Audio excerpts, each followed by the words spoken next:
3 propositions pour lesquelles j'ai posé mon stickers. La première proposition, c'est la 7e, à savoir l'orientation du parcours.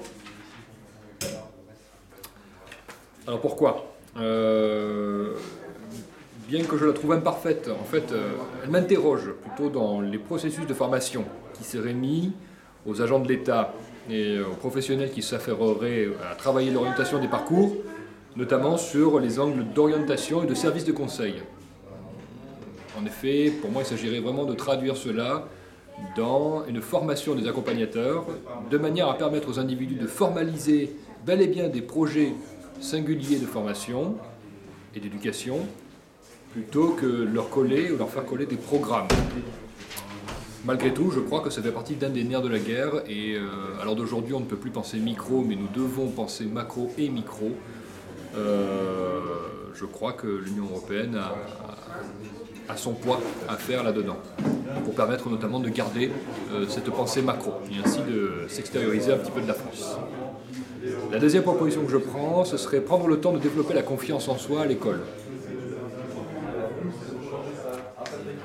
Là aussi, bémol sur mais quelle activité qui permettrait de développer la résilience, la prise de conscience et la confiance en soi, de manière à ne pas tomber dans les effets pervers que nous pouvons connaître, j'imagine, sur la confiance et la conscience, mais bel et bien pour permettre à l'individu de travailler sa confiance en soi. Donc là, il y aurait tout un travail sur la reconnaissance de soi, quelle considération j'ai de moi, mon éthique. Voilà, je crois que c'est tout ça qui est au cœur un petit peu de cette orientation. Donc, quelle formation ? Malgré tout, je crois que c'est véritablement nécessaire, parce que je suis de ceux qui partagent qu'aujourd'hui, on ne va pas très bien, on est plutôt triste, et que je pense que si on avait un peu plus confiance en soi, on se sentirait moins triste, tout simplement.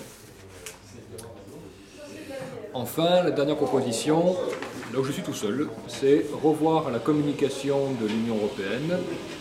L'Union européenne, c'est un système qui est réputé pour être complexe, c'est-à-dire tissé de nœuds et compliqué, voire difficile d'accès, par le vocabulaire, par les instances qui, on va dire là, constituent l'organe. Et étant donné que je suis de ceux qui pensent que la parole est un outil au service de l'épanouissement de la personne, à mon sens, nous devons travailler la communication pour donner l'impression, c'est-à-dire qu'il faut que la personne se sente imprégnée d'eux, la consistance de se dire « je sais, je comprends comment fonctionne l'Union européenne et ainsi comment fonctionnent les missions qui me sont proposées, qui pourraient peut-être m'être destinées, soit en tant qu'acteur social, soit en tant que citoyen européen, soit en tant que citoyen français, soit en tant qu'être humain tout simplement dans une communauté particulière. » Voilà.